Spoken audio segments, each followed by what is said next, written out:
So apparently, these idiots don't like the Bernie or Bust movement, and they put this stupid caricature of us Bernie supporters because they say we have no integrity, that we're not smart, that we don't know anything. So anyway, it's a Bernie supporter or a caricature of a Bernie supporter saying, if Bernie loses, I will not vote for Hillary or participate in the corrupt system that chose her. Basically, not voting for the DNC candidate. Duh! No shit, we're not going to vote for Hillary. So anyway, it has an elephant representing the Republicans. If only more Democrats had your integrity. Now, do you understand why this is a stupid caricature of Bernie supporters? Do you think Bernie supporters like Donald Trump? No, of course we don't. Do we agree with him on certain things? Yeah, because we're independent thinkers. Not all of us agree with Donald Trump. Not all of us disagree with Donald Trump. But also, do we like Ted Cruz? No. Do we like Hillary? No. Do we like Kasich? He's okay. He's the best out of the lousy lot of Republicans, let's be honest. But other than that, we don't like any of these establishment people in a nutshell because they do the same shit over and over and over and over and over again. They say, oh, they're going to do this, they're going to do that, they're going to do this, but they have their pockets in deep corruption, of all these big oil companies, big pharma. I could go on. And they do nothing for the American people. They do the bidding of their donors. They care about their rich friends than the poor people who actually voted for them. So, one thing that stood to me most is from Harry Mitchell Jr., and this is going on YouTube. I don't care if I say this person's name in full. Harry Mitchell Jr., Karl Rove funded the Bernie or Bust movement. There are a lot of legitimate Bernie supporters out there that know and understand they have to vote blue no matter who. Then there are anarchists who want to believe everything that comes out of his mouth is gospel. My question to them is always, and why didn't he run as an independent? Karl Rove founded the Bernie or Bust movement. Are you stupid? Are you stupid? Did you go to... Karl Rove hates Bernie Sanders. Bernie Sanders is Karl Rove's worst nightmare. You know how rich Karl Rove is? Of course Karl Rove hates Bernie Sanders. And of course Karl Rove didn't fund the Bernie or Bust movement. He didn't found it. You know who found the Bernie or Bust movement? Bernie supporters. And also, there are Bernie supporters who will be bullied into voting for Hillary. That will legitimately be bullied into voting for Hillary. And so, we don't have to vote blue no matter who. You know why? Because in the Constitution, we can vote however the hell we want to. We can vote however the hell we want to, and you can't bully us into voting for Hillary. You can't. That's unconstitutional. That literally is unconstitutional. If you want us to vote for Hillary, you might as well put a gun next to our heads at the voting booth if you want that to happen. When did it become a law that you have to vote blue no matter who? When did it become a law that you have to vote red no matter who? You know why there isn't a law like that? Because the Constitution guarantees we have the right to vote for whoever the hell we want to. We don't have to vote for the establishment people.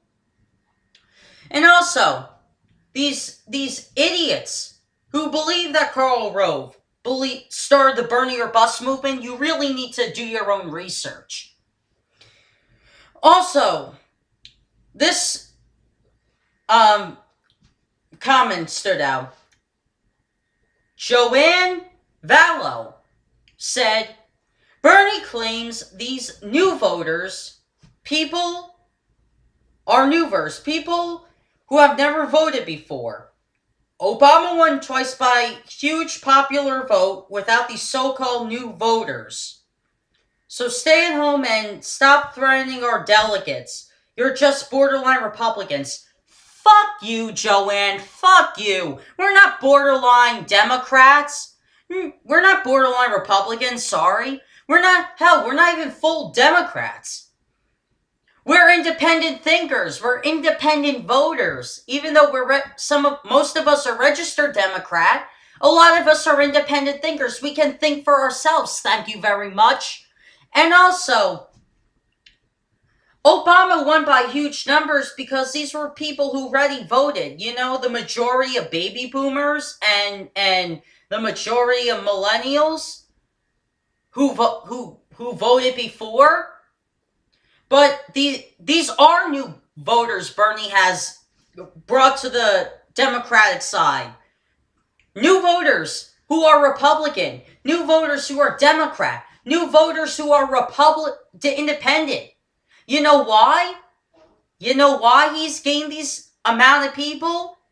Because these are people who a lot of them, this is their first year voting. And Bernie really speaks to them regardless if they're independent Democrat or Republican. Because this guy is telling you the truth. Republicans may not agree with him on everything, but they like him because he tells them the truth straight to their face. For Christ's sake. Oh, so we're threatening your delegates by not voting for Hillary? You know, you're threatening your own delegates because you're going to vote for Hillary. You know, Hillary is losing to Donald Trump no matter which way you look at it, because Hillary does not do well with independent voters. Look how well she does with independent voters. She doesn't have the majority. She has the 25% of independent voters. 25% compared to the 75% that Bernie Sanders has. Who does well with independent voters? Hell, even Donald Trump does better with independent voters on the Republican side. I can tell you exactly. Kasich has 10% of the independent vote. Ted Cruz has 26% of the independent vote. Donald Trump has more than 60% of the independent vote. Who does better with the independents on the Republican side? My point taken. So, when it comes down to it, if it becomes between Hillary and Trump, a lot of these independents that are undecided, that don't make a decision until Election Day, are going to go for Donald Trump. But a lot of these voters who are Bernie or bust supporters, guess what? I'm one of them. We're going to vote for Jill Stein or Ryan and Bernie Sanders. We're going to vote for the greater good and not the lesser of two evils. Because when you're choosing the lesser of two evils, guess what? You're still voting for evil. You're still voting for evil. You're not voting for good. And quite honestly, this is in my opinion. If Hillary's elected president, we're more likely to be in World War III than if, let's just say, Donald Trump is president or Ted Cruz. I'll tell you why. If you look at Hillary Clinton's war record, it is shockingly scary. She voted for the Afghanistan war, so did Bernie Sanders, but the Afghanistan war was the last resort this country could go to. She voted for the Iraq war. She backed up the bombings in Libya. She backed up the bombings in Syria. Hell, she even backed up the generals and chief staffers about the drone bombings as Secretary of State. Her war record is so sky high compared to Donald Trump, compared to Ted Cruz, hell, even compared to John Kasich. And these are Republicans. Their war record is minuscule to Hillary. Ted Cruz voted for the Iraq War. So did John Kasich wasn't senator, but Ted Cruz was. although John Kasich did support the go-for of the Iraq War, he said that himself at the beginning of this election. However, though, Ted Cruz did support the Iraq War, but he opposed the Afghanistan War. He didn't support it. He was opposed to it. Because he actually thought that ending another war would only put us in more of a debt. Yes, Ted Cruz actually opposed the Afghanistan War. I can't tell you about the bombings in Syria or Libya, actually he's against the drone strikes. I'm being honest, he's against the drone strikes. So you get my point? Hillary's war record is so much skyrocket compared to Ted Cruz, Donald Trump's, and John Kasich. That's scary, when she's more of a war hawk than the Republican candidates, who you would expect to be war hawks. Just saying. Bernie or bust, people. Come on. You know what we're about.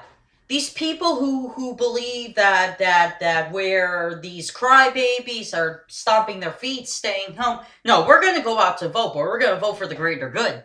We ain't going to vote the lesser of two evils. Because the people who vote for the lesser of two evils always complain that the same problems are going on. Why vote for the lesser of two evils if you know you're going to get the same result? Don't you feel a little idiotic? Don't you feel a little idiotic that you do the same thing over and over? You vote for the lesser of two evils, and guess what? You still get evil, you still get screwed over, and you bitch and complain. For what? For what? You got what you wanted. Live with it. Yeah, anyway, I just had to do that because I can't stand this mentality that the Bernie or Bust movement is a failure. It isn't. You know what's a failure? How we don't have a democracy anymore. That's a failure. We don't have a democracy anymore. We have an oligarchy. Look up the term. That's what this country is. It's a pure oligarchy state. And quite honestly, we have California coming up. We have Washington State coming up. We have Indiana coming up, which is tomorrow. And Bernie's definitely going to get that because it's an open primary. Like I said, Bernie does better with independent voters than Hillary does. Yeah, so it's going to come down to Ted Cruz and Bernie Sanders in Indiana. And California is going to be a split between Donald Trump and Bernie Sanders. And it's going to go to a contestant convention on both parties. I'm calling it. Ted Cruz is going to get Indiana. So is Bernie Sanders. Bernie Sanders is going to get the complete state of California. And Donald Trump is going to get complete state, well, half of California. And so is Ted Cruz. And it's going to go to a contestant convention on both parties. And just watch how the establishment is going to try to take away the nominations from Donald Trump and from Bernie Sanders. Watch how that's going to happen. Watch how they're going to make it seem like Hillary's a victim on the Democratic side. And watch how they make that Ted Cruz and John Kasich are victims of Donald Trump. Watch how the parties are going to make their establishment candidates feel like the victims. Well, guess what? It's not going to work. Because you have young people who are passionate about Donald Trump and Bernie Sanders. I'm for Bernie Sanders. I'm not for Donald Trump. But there are young people who are millennials who like Donald Trump and are very passionate about him. Even so much that their movement is bigger than Bernie or Bust. Yeah. Their movement is bigger than Bernie or Bust. Bernie or Bust is relatively small compared to Trump or Bust. They won't call themselves that, but we know that's their movement. Trump or Bust. They'll write Donald Trump in. Or vote for someone on the third party ticket who isn't Ted Cruz or John Kasich. Believe me, the Trump or Bust movement is much bigger than the Bernie or Bust movement. And if you want to worry about the Trump movement, go ahead. But the Bernie or Bust people, we're not violent. We're not borderline Republicans. We're people who want to vote for the greater good. Keep that in mind. We want to vote for the greater good. You want to vote for the lesser of two evils. Who's the more informed voters?